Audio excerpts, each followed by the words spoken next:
وَظَلَّلْنَا عَلَيْكُمُ الْغَمَامَ وَأَنزَلْنَا عَلَيْكُمُ الْمَنَّ وَالسَّلْوَىٰ، اور ہم نے تم پر سایہ کیے رکھا بادل کا، اور تم پہ آسمان سے من و سلوہ نازل کیا۔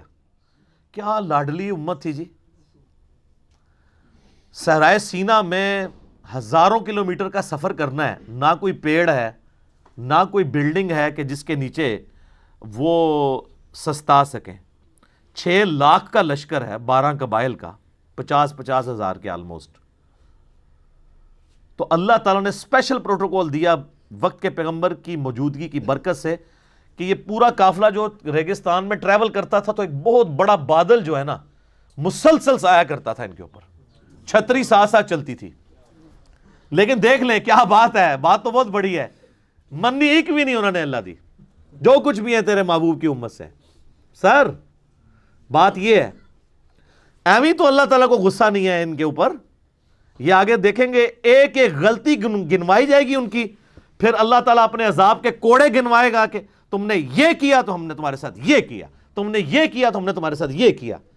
اور یہ صرف ایک سٹوری نہیں ہے، بلکہ امت مسلمہ کو بھی بتایا جا رہا ہے کہ جس طرح آج تم لاڈلی امت ہونا کلیم کر رہے ہو، تم سے زیادہ ایک لاڈلی امت اپنے وقت میں رہی ہے، جن میں ہزاروں پیغمبر آئے، 3 کتابیں آئیں، لیکن جب انہوں نے پیغمبروں کی تعلیمات سے روگردانی کی تو اللہ تعالیٰ نے پھر ان کی کسی رشتہ داری کا لحاظ نہیں کیا۔ وہ تو پیغمبروں کی اولاد تھے بنی اسرائیل، اور ان کے اوپر ذلت قیامت تک کے لیے مسلط کر دی۔ تو یہ من و سلوہ کیا تھا؟ اب ظاہرہ ریگستان میں ہے، وہاں کوئی کھیتی بھی نہیں اگتی، سی فوڈ بھی کوئی نہیں ہے، تو کیا کریں گے؟ رات کے وقت شبنم کے قطرے پڑتے تھے اور وہ قطرے کنورٹ ہو جاتے تھے چھوٹی چھوٹی، آپ جس طرح یہ ہمارے پنجاب میں بھی بوندیاں ملتی ہیں نا، چھوٹے چھوٹے یعنی میٹھے قسم کے گول گول دانے بن جایا کرتے تھے، تو یہ من تھا، کاربوہائیڈریٹس ان کو یہاں سے مل جاتی تھی، ایکویلنٹ سمجھ لیں آپ گندم کا۔ اور سلوہ جو ہے وہ چند پرندے تھے بٹیر جتنے سائز کے، وہ ہزاروں کے ہزاروں جھنڈ آتے تھے، وہ غیبی جھنڈ تھے۔ ریگستان میں پرندے کا کیا کام ہے؟ پرندے تو وہاں زندہ ہی نہیں رہ سکتے، وہ اللہ کی طرف سے آتے تھے اور وہ آ کے وہاں بیٹھ جاتے تھے اور وہ بڑی آسانی سے ہاتھ سے پکڑ کے ان کا شکار کر لیتے تھے۔ یعنی جو جنت کے اندر آپ نے چیزیں اویل کرنی ہے، اس کی ہلکی سی جھلک بنی اسرائیل کو جنتی خوراکیں یہاں پہ کھلائی گئی ان کو، لیکن کی انہوں نے نمک حرامی، جس طرح آج امت محمدیہ کر رہی ہے، اللہ ماشاء اللہ۔ تو اللہ کا تو کوئی رشتہ دار نہیں ہے، چاہے امت موسیٰ ہو چاہے امت محمدیہ ہو، علیہ السلام علیہم السلام، جو کوئی بھی اللہ کے ساتھ روگردانی کا معاملہ کرے گا تو اللہ تعالیٰ تو اپنے معاملات میں بہت سخت ہے۔ تو وہ پرندوں کو شکار کرتے تھے، پروٹینز ان کو وہاں سے حاصل ہوتی تھی، ایک پرفیکٹ غذا وہ کھا رہے تھے، جنتی خوراک، چھتری اللہ کی طرف سے۔ یہ سارے معجزات ہو کر بھی ایسا ہو سکتا ہے کہ کوئی شخص وقت کے پیغمبر کا باغی ہو جائے، اتنے معجزات اتنے لوگ دیکھ رہے ہیں، لیکن 40 دن نہیں یہ لوگ نکال سکے۔ موسیٰ علیہ السلام کو طور پہ گئے تو 70,000 سے زیادہ یہودی جو ہیں انہوں نے بچڑے کو اپنا رب مان لیا، اور وہ پچھلی دفعہ ہم ہلکا سا ذکر اس کا کر چکے ہیں۔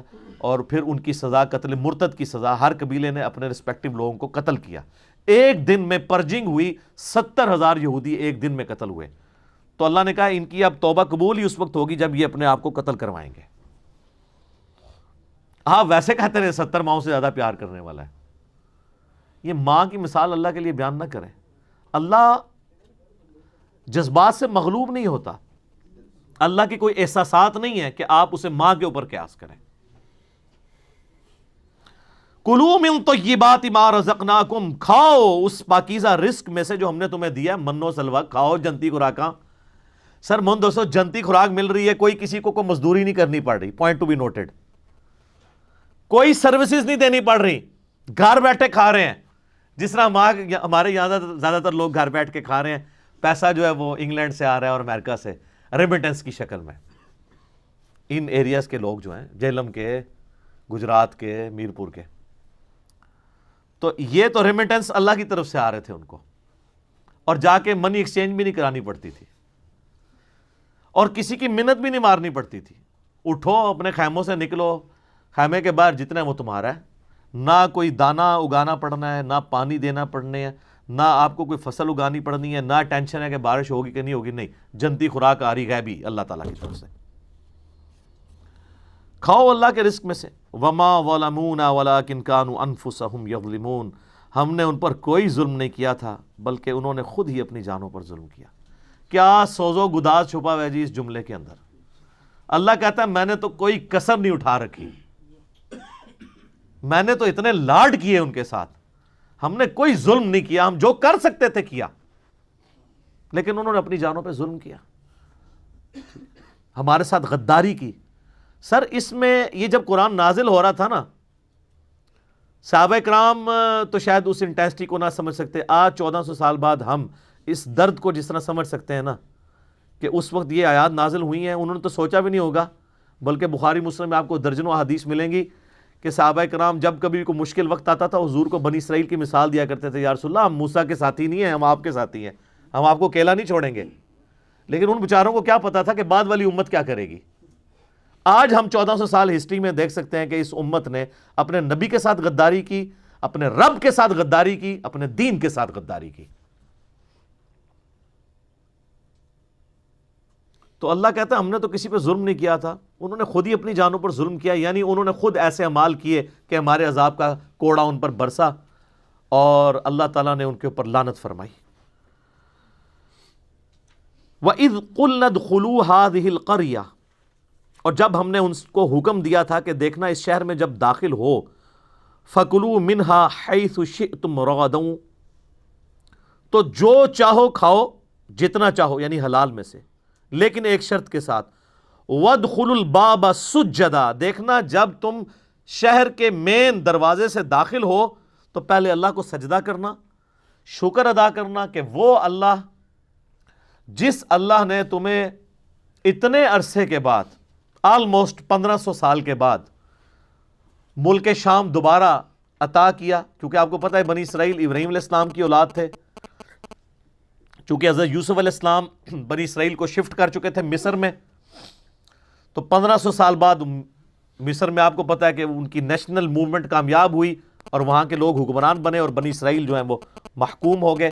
پھر اللہ تعالیٰ نے موسیٰ علیہ نبینا علیہ الصلوۃ والسلام کو ان کا منجی بنا کر، نجات دہندہ بنا کر، مہدی بنا کر، ہادی بنا کر بھیجا، اور انہوں نے 1500 سال کے بعد ان کو فرعون سے نجات دلا کے دوبارہ شام کی طرف ہجرت کروائی۔ لیکن وہی ہوا کہ سرائے سینا میں جب پہنچے تو وہ سورۃ المائدہ میں ڈیٹیل آتی ہے کہ اللہ تعالیٰ نے فرمایا کہ بھئی اب اللہ کے لیے تو آنے واحد میں شہر خالی کروا سکتا ہے۔ اللہ نے فرمایا نہیں، جہاد کرو گے، ایفرٹ پٹ کرو گے۔ تو 3 بندے حضرت موسیٰ علیہ السلام کے ساتھ صرف 2 لوگ کھڑے ہوئے، ایک ان کے صحابی تھے یوشع ابن نون، اور ایک ان کا اپنا بھائی جو پیغمبر تھے ہارون علیہ السلام، اور تیسرے موسیٰ علیہ السلام خود۔ باقی سب نے کہا کہ موسیٰ جا تو اور تیرا رب جا کے لڑے، شہر خالی کرواؤ، پھر ہم خالی شہر میں داخل ہوں گے۔ تو وہاں پہ موسیٰ علیہ السلام نے پھر اپنی قوم کے لیے بد دعا کی،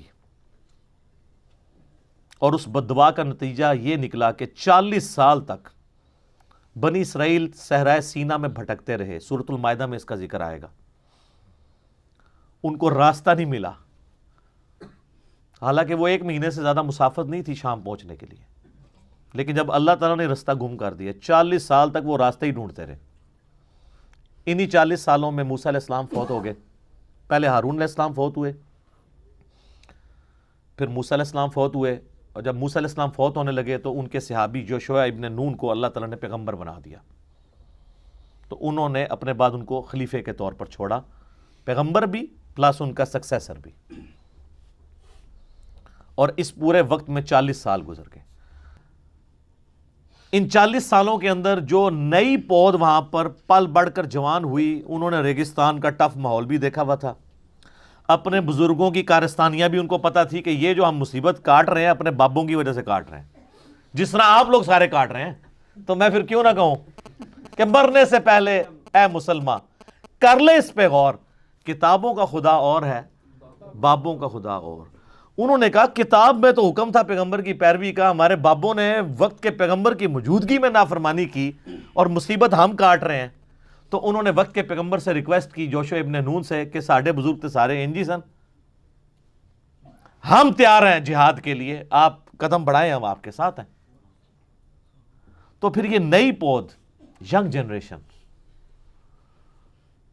یہ حضرت یوشع ابن نون کے ساتھ ملی اور اللہ تعالیٰ نے انہیں فتح دی. جیریکو سٹی آج بھی موجود ہے شام کے اندر، یروشلم سے پہلے. اریحا نام تھا اس وقت، اردو میں اس کو، عربی میں اریحا کہتے ہیں.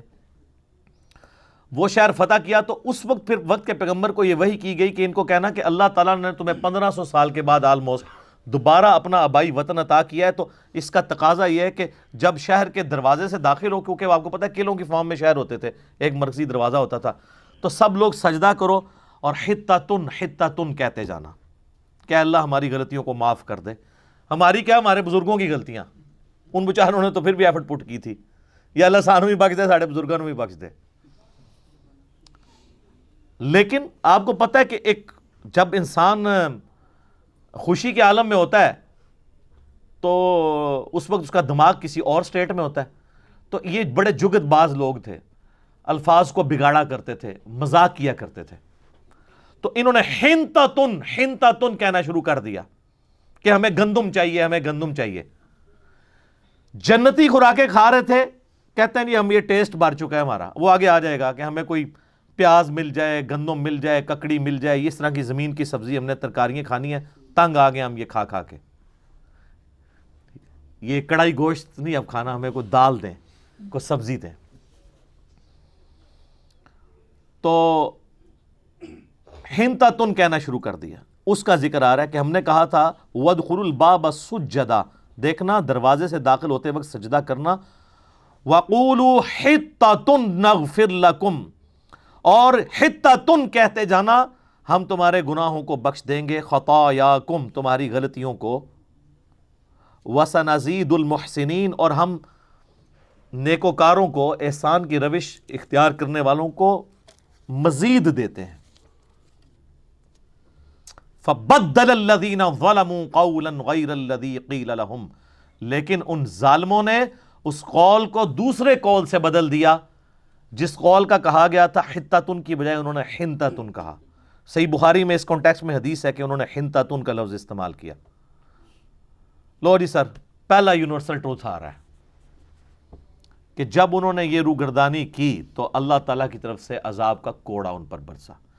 فَأَنزَلْنَا عَلَى الَّذِينَ ظَلَمُوا رِجْزًا مِّنَ السَّمَاءِ، تو ہم نے آسمانوں سے ایک عذاب ان پر نازل کر دیا، بِمَا كَانُوا يَفْسُقُونَ، ان کی نافرمانی کے سبب. اور یہ عذاب کیا تھا، اس کی ڈیٹیل تورات میں ملتی ہے کہ طاعون کا مرض پھیل گیا، پلیگ. اور یہ اتنا خطرناک مرض تھا، آج بھی آپ ذرا گوگل میں ہسٹری لکھیں کہ صرف یورپ کے اندر 14ویں صدی عیسوی کے اندر، آج سے آلموسٹ 700 سال پہلے یا 600 سال پہلے کہہ لیں، 2 کروڑ لوگ مرے ہیں طاعون سے. 2 کروڑ 200 ملین، اور دنیا کی آبادی آلموسٹ 30% کم ہو گئی تھی. جب طاعون پھیلتا تھا تو پھر وہ ایک سمجھ لیں جس طرح آج کل آپ کا یہ کرونا وائرس، یہ تو خیر کچھ بھی نہیں اس کے مقابلے پہ، اس میں تو ڈیتھ ریٹ بہت کم ہے. طاعون میں تو کوئی ہزاروں میں ایک بندہ بچتا تھا، اس میں تو 100 میں سے 2 مرتے ہیں، 98 پھر بھی بچ جاتے ہیں. تو پلیگ ان کے اوپر آئی، طاعون کے مرض میں یہ تباہ و برباد کر دیے گئے. بخاری اور مسلم دونوں میں حدیث ہے کہ بنی اسرائیل پر عذاب کا کوڑا اللہ تعالیٰ نے طاعون کی شکل میں نازل کیا، اور اہل ایمان کے لیے اس میں رحمت ہے. لہٰذا جب کبھی کہیں پر طاعون یا وبائی مرض پھیلے تو وہاں سے باہر نہ نکلو اور باہر کے لوگ اندر نہ آئیں، اور وہاں پر ان مصائب پر صبر کرو. اللہ نے جو تمہاری قسمت میں لکھا ہوگا وہ معاملہ ہو جائے گا. اگر موت لکھی ہوگی تو موت، زندگی ہوگی تو زندگی. اللہ کی طرف رجوع لاؤ. اور جو کوئی اس طاعون کے مرض میں مر گیا، اللہ تعالیٰ کے حضور وہ شہید لکھا جائے گا. بہرحال ان کے اوپر عذاب کا کوڑا برسا. تو یہ یونیورسل ٹروتھ آیا کہ انہوں نے پیغمبر کے ایک جملے کی نافرمانی کی، کہ صرف ایک ڈیمانڈ کیا گیا تھا شہر میں داخل ہوتے وقت نا حتّتن کہنا ہے، انہوں نے نہیں کہا، لفظ بدل دیا۔ سر ذرا مجھے آپ کمپیئر کروائیں اس کے ساتھ کہ جو مسلمان نماز نہیں پڑھتے، نماز نہ پڑھنا اس سے تو بہت بڑا جرم ہے، یہ تو ایک جملے ایک نعرے کی بات تھی، یہاں تو نماز سرے سے لوگ پڑھتے ہی نہیں ہیں۔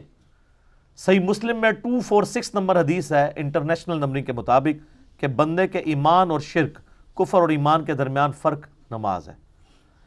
یہاں پہ ایک جملہ انہوں نے غلط بولا تو اللہ تعالیٰ کی طرف سے طاعون کا مرض آ گیا، اور جو امت نماز نہ پڑھے اللہ کی تائید اس پر کہاں سے آئے؟